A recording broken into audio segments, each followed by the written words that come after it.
যাত্রা পুস্তক ১৬ এবং ১৭। মরুযাত্রার পাথেয় মান্না। এবার ইসরায়েলীয় জনমণ্ডলীর সবাই এলিম ছেড়ে যাত্রা করল। মিশর দেশ থেকে বেরিয়ে আসার পর দ্বিতীয় মাসের পঞ্চদশ দিনে তারা এলিন আর সিনাই পর্বতের মাঝখানে সিন নামে যে মরুভূমি রয়েছে সেই মরুভূমিতে এসে পৌঁছল। সেখানে ইসরায়েলীয় জনমণ্ডলীর সবাই মোশি ও তার ভাই আরনের বিরুদ্ধে নানা অভিযোগ তুলতে লাগল। তারা মোশি ও আরনকে বলল, হায় রে, কেন যে আমরা বরং ভগবানের হাতে মিশর দেশেই মরিনি, তখন তো মাংসের হাড়ির কাছে বসতে পেতাম, তখন তো পেট ভরেই রুটি খেতাম, আর তোমরা কিনা সেখান থেকে আমাদের এই মরুভূমিতে নিয়ে এলে, যাতে আমাদের জনমণ্ডলীর সবাই খিদের জ্বালায় মরে যায়। তখন ভগবান মোশিকে বললেন, আমি এখন তোমাদের জন্যে আকাশ থেকে রুটি ঝরাবো বৃষ্টির মতো। লোকেরা রোজ বাইরে এসে যেদিন আর যতটা দরকার ততটাই কুড়িয়ে নেবে। আমি এইভাবে তাদের যাচিয়ে দেখব তারা আমার আদেশ মেনে চলছে কিনা। সপ্তাহের ষষ্ঠ দিনে কিন্তু তারা ঘরে যা আনবে তা দিয়ে তারা যখন নিজেদের খাবার তৈরি করে রাখবে, তখন সপ্তাহের অন্যান্য দিনে কুড়িয়ে আনা খাদ্যবস্তুর চেয়ে তা যেন পরিমাণে দ্বিগুণ হয়। মোশি ও আরন তখন সমবেত ইসরায়েলীয়দের বললেন, আজ সন্ধ্যাবেলায় তোমরা এই কথা বুঝতে পারবে যে ভগবানই তোমাদের মিশর দেশের বাইরে এনেছেন, আর কাল সকালে তোমরা ভগবানের মহিমা প্রত্যক্ষ করবে। কেননা তার বিরুদ্ধে তোমাদের ওইসব অভিযোগ তিনি তো শুনতেই পেয়েছেন।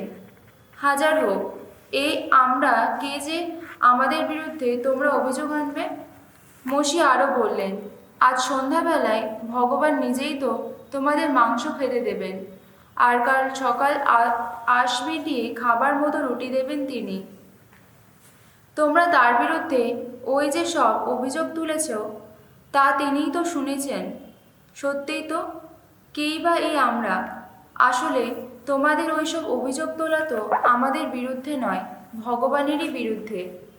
মোশি তখন আরনকে বললেন, ইসরায়েলীয় জনমণ্ডলীর সকলকে তুমি এখন এই নির্দেশ দাও, তারা যেন ভগবানের সামনে এসে দাঁড়ায়। তিনি তো তাদের ওসব অভিযোগ শুনতেই পেয়েছেন। তখন হলো কি, আরন যখন ইসরায়েলীয় জনমণ্ডলীর সমবেত লোকেদের কাছে কথা বলছিলেন, এমন সময় তারা মরুভূমির দিকে চোখ ফিরিয়ে তাকাতেই দেখা গেল সেই মেঘটির বুকে ভগবানের মহিমা উদ্ভাসিত হচ্ছে। তখন ভগবান মোশিকে বললেন, ইসরায়েলীয়দের ওইসব অভিযোগ আমি শুনেছি, তুমি এবার তাদের এই কথা বলো, আজ সন্ধে হওয়ার সময় তোমরা খেতে পাবে মাংস, আর কাল সকালে আশ মিটিয়ে খেতে পাবে রুটি, আর তাতেই তোমরা বুঝতে পারবে আমি তোমাদের ঈশ্বর স্বয়ং ভগবান। তখন হলো কি, সন্ধ্যাবেলায় হঠাৎ এক ঝাঁক ভারী পাখি উড়ে এলো আর তাঁবুগুলো যেখানে ছিল সেই জায়গাটা ছেয়ে ফেলল। আর পরের দিন সকালে দেখা গেল তাঁবুগুলোর চারধারে জমাট হয়ে আছে শিশিরের আস্তরণ। এই জমাট শিশির যখন উবে গেল, তখন মরুভূমির বুকে পড়ে রইল কি একটা পাতলা ঝুরঝুরো জিনিস, মাটির উপরে তুষারকণার মতোই পাতলা কোনো কিছু। ইসরায়েলীয়রা যখন তা দেখতে পেল, তখন তারা একে অন্যকে জিজ্ঞেস করতে লাগলো, ওটা আবার কি? কেননা তারা জানতো না যে জিনিসটা কি। তখন মোশি তাদের বললেন, এই সেই রুটি ভগবান যা তোমাদের খাবার জন্য দিয়েছে। ভগবান এই আদেশ দিয়েছেন, তোমাদের প্রত্যেকের যার যতটা খাওয়া প্রয়োজন তোমরা ততটাই কুড়িয়ে আনবে। তোমাদের লোকসংখ্যা অনুসারে মাথা পিছু 1 ওমের করে আনতে পারবে। তোমরা প্রত্যেকে নিজের নিজের তাঁবুর লোকেদের জন্যে তা নিয়ে আসবে। ইসরায়েলীয়রা তাই করল। কেউ কেউ অবশ্য একটু বেশি কুড়িয়ে আনলো, কেউ কেউ একটু কম। তবে যখন তারা ওমের দিয়ে তা মাপতে গেল, তখন দেখা গেল যে যে বেশি এনেছে তার কিছু বাড়তি নেই, আর যে কম এনেছে তার কিছুতেই ঘাটতি নেই। তাদের প্রত্যেকের যার যতটা খাওয়া প্রয়োজন তারা ততটাই কুড়িয়ে এনেছে। মোশি এবার তাদের বললেন, তোমরা কেউ কাল সকাল পর্যন্ত কিছুই রেখে দিও না। তারা কিন্তু তার কথায় কান দিল না। কেউ কেউ পরের সকালের জন্যে খানিকটা মান্না তুলে রাখলো, কিন্তু পোকা ধরে গিয়ে তা পচে গেল, দুর্গন্ধ বাড়তে লাগলো। তখন মসি তাদের ওপর রেগেই গেলেন। তাই প্রতিটি সকালে তারা তাদের যতটা খাওয়া প্রয়োজন ঠিক ততটাই কুড়িয়ে আনতে লাগলো। রোদ্দুর প্রখর হলেই সেগুলো তা গলেই যেত। ষষ্ঠ দিনে তারা কিন্তু দ্বিগুণ পরিমাণ খাদ্যই কুড়িয়ে আনলো, অর্থাৎ প্রত্যেকের জন্যেই 2 ওমের করেই আনলো। জনমণ্ডলীর প্রধান প্রধান ব্যক্তিরা সকলে এসে যখন মসিকে সেই কথাটা জানালেন, তখন তিনি বললেন, ভগবান তো একথাই বলেছেন, কাল পূর্ণ বিশ্রামের দিন, ভগবানের কাছে নিবেদিত বিশ্রামবারের দিন। তাই যা শেখবার এখনই তা শিখে নাও, যা সেদ্ধ করবার এখনই তা সেদ্ধ করে নাও। পাতে যা কিছু পড়ে থাকবে তা তুলে রাখো, পরের সকালের জন্যে তা রেখেই দাও। তাই মসির নির্দেশ মতো তারা তা সকাল পর্যন্ত তুলে রাখল। এবার কিন্তু দুর্গন্ধও বেরোলো না, পোকাও ধরল না। তখন মসি বললেন, আজ তোমরা বরং এই খাও, কেননা আজ তো ভগবানের সম্মানে পালনীয় বিশ্রামবারের দিন। আজ তো বাইরে ওই খাদ্যবস্তুর কোনো কিছুই পাওয়া যাবে না। সপ্তাহের প্রথম 6 দিন তোমাদের তা কুড়িয়ে নিতে হবে, কিন্তু সপ্তম দিনটি তো বিশ্রামবার, সেই দিন বাইরে কিছু তো থাকবেই না। সপ্তম দিনটিতে হলো কি, কেউ কেউ তবুও ওই খাদ্যবস্তু কুড়িয়ে নেবার জন্যে বাইরে গেল, কিন্তু তারা কিছুই পেল না। ভগবান তখন মসিকে বললেন, আর কতকাল তোমরা আমার সমস্ত আদেশ ও শিক্ষাবাণী মেনে চলতে অস্বীকার করবে? একবার ভেবে দেখো তো, ভগবান তোমাদের বিশ্রাম করার জন্যে একটি দিন নির্দিষ্ট করে দিয়েছেন বলেই তো তিনি সপ্তাহের ষষ্ঠ দিনে একসঙ্গে 2 দিনের খাবার তোমাদের জুগিয়ে থাকেন। তাই সপ্তম দিনে তোমরা প্রত্যেকে যেখানে আছো সেখানেই থাকবে। সেদিন কেউ যেন ঘর ছেড়ে বাইরে কোথাও না যায়, সেই জন্যে লোকেরা সপ্তম দিনে সমস্ত কাজ বন্ধ করে বিশ্রাম নিল। ইসরায়েল বংশের মানুষেরা সেই খাদ্যবস্তুর নাম রাখল মান্না। মান্না দেখতে ছিল অনেকটা ধনে বীজেরই মতো, তার রং ছিল সাদা, স্বাদ ছিল মধু দিয়ে তৈরি বিস্কুটেরই মতো। মসি বললেন, ভগবান এই নির্দেশ দিয়েছেন, একটি পাত্রে 1 ওমের মান্না ভরে তা যেন তোমাদের উত্তর পুরুষদের জন্যেই রেখে দেওয়া হয়, যাতে তোমাদের মিশর দেশের বাইরে নিয়ে আসার পর মরুভূমিতে আমি এই যে রুটি তোমাদের খাবার হিসেবে দিয়েছি তা যেন সকলেই দেখতে পায়। পরে মসি আরনকে বললেন, একটি পাত্র নিয়ে এসে তুমি তাতে পুরো 1 ওমের মান্না ঢেলে দাও, তারপর পাত্রটি ভগবানের সামনেই রেখে এসো, তা যেন তোমাদের উত্তর পুরুষদের জন্য রেখে দেওয়া হয়। ভগবান মসিকে ওই যে নির্দেশ দিয়েছিলেন, আরন সেই মতো মহাসাক্ষ্য লিপিটির সামনে ওই পাত্রটি রেখে এলেন, যাতে তা সংরক্ষিত থাকে। ইসরায়েলীয়রা যতদিন না বাসযোগ্য দেশে এসে পৌঁছেছিল, ততদিন সেই 40 বছর ধরেই তারা মান্না খেয়েছিল। তারা কানান দেশের সীমান্তে না আসা পর্যন্তই মান্না খেয়েছিল, 1 ওমের 1 এফার 10 ভাগের 1 ভাগে। সিন মরুভূমি থেকে যাত্রা করে ইসরায়েলীয় জনমণ্ডলীর সমস্ত মানুষ ভগবানের নির্দেশ মতোই নানা স্থানে থেমে থেমে এগিয়ে চলতে লাগলো। তারা একদিন তাঁবু ফেলল রেফিদিমে। সেখানে কিন্তু লোকেদের জন্যে খাবার জল পাওয়া গেল না। তখন তারা মসির সঙ্গে ঝগড়া শুরু করলো। তারা বলতে লাগলো, কই, আমাদের জল খেতে দাও। মসি উত্তর দিলেন, আমার সঙ্গে ঝগড়া করতে চাইছো কেন? ভগবানকে তোমরা কেনই বা যাচাই করতে যাচ্ছ? কিন্তু লোকেরা তেষ্টার জ্বালায় অস্থির হয়ে তখন মসির বিরুদ্ধে অভিযোগ তুলে বলতে লাগলো, তুমি কেন মিশর দেশ থেকে আমাদের এখানে নিয়ে এলে? আমরা আমাদের ছেলে মেয়ে আর আমাদের যত গবাদি পশু যাতে তেষ্টায় মরে যায়, সেই জন্যে কি? তখন মসি ভগবানকে কাতর কণ্ঠে ডাক দিয়ে বললেন, ওই লোকেদের নিয়ে আমি এখন কি যে করি? ওরা তো দেখছি কিছুক্ষণের মধ্যে আমাকে পাথর ছুঁড়ে মেরেই ফেলবে। উত্তরে ভগবান বললেন, ইসরায়েলের কয়েকজন প্রবীণকে সঙ্গে নিয়ে তুমি সকলের পুরভোগে গিয়ে দাঁড়াও। যে পাঁচুনি দিয়ে তুমি সেদিন নীল নদের বুকে আঘাত করেছিলে তা হাতে করে এগিয়ে চলো। হরেব পর্বতে তোমার সামনে সেখানকার খাড়া উঁচু পাথরটার ওপরে এসে দাঁড়াবো। পাথরের গায়ে তুমি আঘাত করবে, তা থেকে বেরিয়ে আসবে জল, আর লোকেরা তা খেতে পাবে। তখন মোশে ইসরায়েল ও প্রবীণদের চোখের সামনে তাই করলেন। তিনি সেই জায়গাটির নাম রাখলেন মাসা অর্থাৎ যাচাই, আর মেরিবা অর্থাৎ বিবাদ, কেননা ইসরায়েলীয়রা সেখানে তার সঙ্গে বিবাদ বাঁধিয়েছিল এবং ভগবানকে যাচাই করতে চেয়েছিল। তারা তো বলেইছিল, ভগবান কি সত্যিই আমাদের মাঝখানে আছেন নাকি নেই। একসময় আমালেকীয়রা রেফিদিমে হঠাৎ এসে ইসরায়েলীয়দের আক্রমণ করল। মোশে তখন যোশুয়াকে বললেন, তুমি এখন আমাদের সৈন্য হবার মতো কিছু লোক বেছে নাও, তারপর আমালেকীয়দের বিরুদ্ধে যুদ্ধ করতে যাও। আগামীকাল আমি ঈশ্বরের দেওয়া সেই পাঁচনিটি হাতে নিয়ে পাহাড়ের চূড়োয় গিয়ে দাঁড়াবো। মোশে যা করতে বলেছিলেন যোশুয়া তাই করলেন।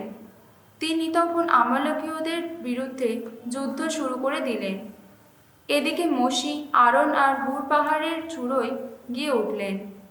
তখন দেখা গেল মোশে যখনই উঁচুতে হাত তুলে থাকছেন, ইসরায়েলেরা যুদ্ধ জিতছে, আর যখনই তিনি হাত নামাচ্ছেন, আমালেকীয়রা জিতছে। কিন্তু মোশির হাত অবশ হয়ে আসতে লাগলো। তাই তার সঙ্গী দুজন একটা পাথরের চাই নিয়ে এসে তার পেছনে রাখলেন। তিনি তখন সেই পাথরে বসলেন এবং আরন ও হুর দুজনকে দুপাশে দাঁড়িয়ে মোশির হাত দুটি সেই তোলা অবস্থাতেই ধরে রাখলেন। ফলে সূর্যাস্ত পর্যন্ত তার হাত দুটো ওইভাবেই স্থির হয়ে রইল। আর যোশুয়া ততক্ষণে তলোয়ার চালিয়ে আমালেকীয়দের সেনাবাহিনীকে পরাস্ত করলেন। ভগবান তখন মোশিকে বললেন, আমি এখন যা বলছি তা তুমি একটি গ্রন্থে লিখে রাখো, যাতে তা সবার মনে থাকতে পারে, আর পরে যোশুয়াকে তা পড়ে শুনিও। আমালেকীয় জাতির স্মৃতি আমি আকাশের নিচ থেকে নিঃশেষে মুছেই ফেলব।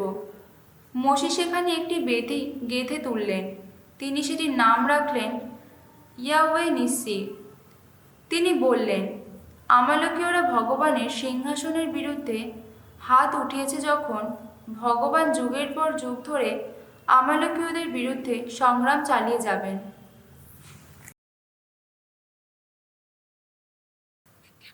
সামসঙ্গীত 41। নিঃসঙ্গ অসুস্থ মানুষের প্রার্থনা। দাউদের সামসঙ্গীত। যে মানুষ চিন্তা করে অসহায় দরিদ্রের কথা, ধন্য সে মানুষ। ভগবান নিজেই তাকে রক্ষা করবেন বিপদের দিনে। ভগবান নিজেই তাকে ঘিরে রাখবেন, তার প্রাণ বাঁচাবেন তিনি। তাকে সুখে রাখবেন এই পৃথিবীতে, শত্রুর ইচ্ছার হাতে তাকে সঁপে দেবেন না কখনো। সে শয্যাশায়ী হলে ভগবান তার শক্তি সহায় হবেন। সে পীড়িত হলে তার সব অসুস্থতা সারাবেন তিনি। আমি তো বলেছি, দয়া করো, দয়া করো, ওগো ভগবান, ওগো নিরাময় করো। তোমার কাছে পাপ করেছি আমি। আমার শত্রুরা আমার নামে যা তা কত কিছু বলে। বলে ওরা, কবে ওর ঘটবে মরণ, কখন নামটা ওর মুছে যাবে এ জগৎ থেকে। ওরা কেই আমার শিয়রে এসে দাঁড়ায় যখন, আমাকে শোনায় শুধু যত ভুয়ো কথা। এদিকে নিজের মনের মধ্যে সে জমিয়ে তোলে নষ্টামির খোরাক। তারপর বাইরে গিয়ে গুজব রটায়। আমার বিরোধিতা করে যারা, তারা সবাই দল বেঁধে আমার বিরুদ্ধে কানাকানি করে। আমার চরম দশা ঘটতে চলেছে এমন কথা ভেবে নেয় তারা। তারা বলে, মারাত্মক কোনো কিছু ওকে ভর করেছে এখন। ও এখন এই যে শুয়েছে, ও কখনো উঠবে না আর। এমনকি অন্তরঙ্গ বন্ধু আমার যার ওপর এত আস্থা ছিল, যার সঙ্গে ভাগ করেছি আহার, সেও কিনা আমাকে ফেলে দেবে বলে আমার পথে পা বাড়িয়ে রাখে। কিন্তু ওগো ভগবান, দয়া করো, আবার সুস্থ করে তোলো আমায়। ওদের পাওনা শাস্তি যেন দিতে পারি আমি। যখন দেখব আমার শত্রুদের জয় চিৎকার স্তম্ভ হয়ে গেছে, তখনই বুঝব সত্যিই তোমার স্নেহে ধন্য আমি। আমি নির্দোষ বলে হবে তুমি আমার সহায়। চিরদিনের মতো আমাকে ঠাঁই দেবে তোমার চরণে। ধন্য ধন্য ভগবান, ইসরায়েলের ঈশ্বর যিনি, অন্তহীন কাল থেকে নির্বোধিকাল ধন্য ধন্য তিনি। আহা সত্যিই তাই, আহা সত্যিই তাই।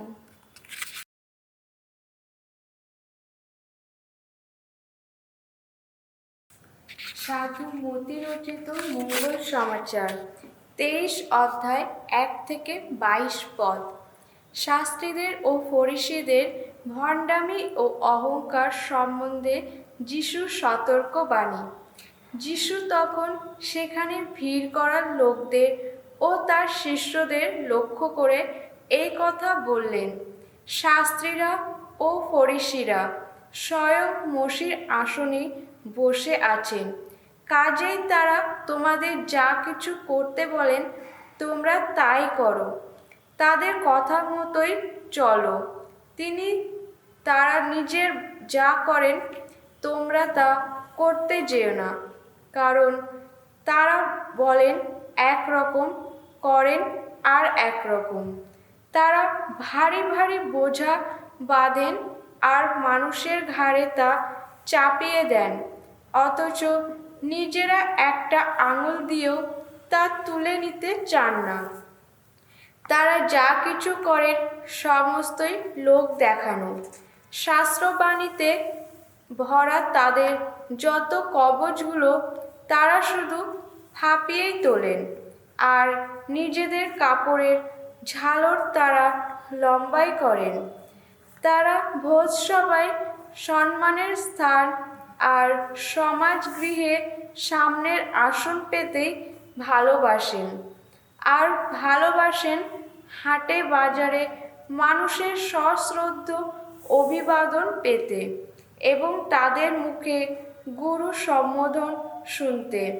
তোমরা কিন্তু নিজেদের গুরু বলে ডাকতে দিও না, কারণ তোমাদের গুরু বলতে একজনই আছেন, আর তোমরা সকলেই পরস্পরের ভাই। এই পৃথিবীতে কাউকে তোমাদের পিতা বলেও ডেকো না, কারণ তোমাদের পিতা বলতে সেই একজনই আছেন, যিনি রয়েছেন স্বর্গলোকে। তোমরা নিজেদের আচার্য বলেও ডাকতে দিও না, কারণ তোমাদের আচার্য বলতে একজনই আছেন, স্বয়ং খ্রিস্ট। তোমাদের মধ্যে যে সবচেয়ে বড় তাকে হতে হবে তোমাদের সেবক। যে নিজেকে বড় করে তাকে ছোটই করা হবে, আর যে নিজেকে ছোট করে তাকে বড় করা হবে। হায় হায় আপনারা শাস্ত্রীরা আর ফরিসীরা, যত ভণ্ডের দল! আপনারা তো স্বর্গরাজ্যের দ্বার মানুষের মুখের ওপর বন্ধই করে দিচ্ছেন।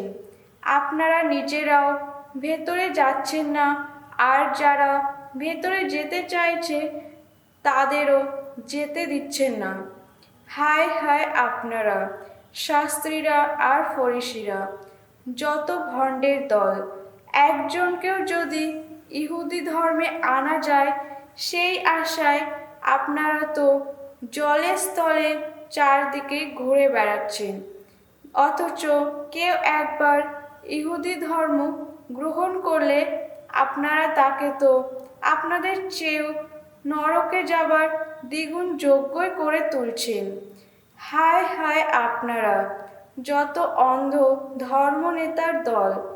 আপনারা তো বলেই থাকেন, কেউ যদি মন্দিরে দিব্যি দেয় সে দিব্যি কোনো জোরই নেই, তবে সে যদি মন্দিরে সোনার দিব্যি দেয়, তাহলে সে কিন্তু তার দিব্যিতে বাধায় পড়ে। যত মূঢ় অন্ধের দল, কোনটা বড়, সেই সোনাটা নাকি সোনাটাকে পবিত্র করে তুলেছে যে মন্দির, সেই মন্দির? আপনারা আবার এ কথাও বলে থাকেন, কেউ যদি যজ্ঞ বেদির দিব্যি দেয়, সে দিব্যির কোনো জোরই নেই, তবে সেই বেদির ওপর যে নৈবেদ্য রাখা আছে, সে যদি তারই দিব্যি দেয়, তাহলে সে কিন্তু তার দিব্যিতে বাধায় পড়ে। যত অন্ধের দল, কোনটা বড়, সেই নৈবেদ্য নাকি নৈবেদ্যকে পবিত্র করে তোলে যে বেদি, সেই বেদি?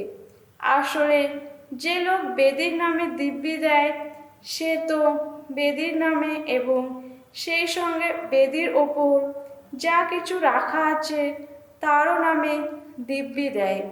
তেমনি যে লোক মন্দিরের নামে দিব্যি দেয়, সে তো মন্দিরের নামে এবং সেই সঙ্গে মন্দিরের মধ্যে যিনি বাস করেন তারও নামে দিব্যি দেয়। আর যে লোক স্বর্গের নামে দিব্যি দেয়, সে তো পরমেশ্বরের সিংহাসনের নামেও দিব্যি দেয়, আর সেই সিংহাসনে সমাসীন যিনি, তারও নামে দিব্যি দেয়।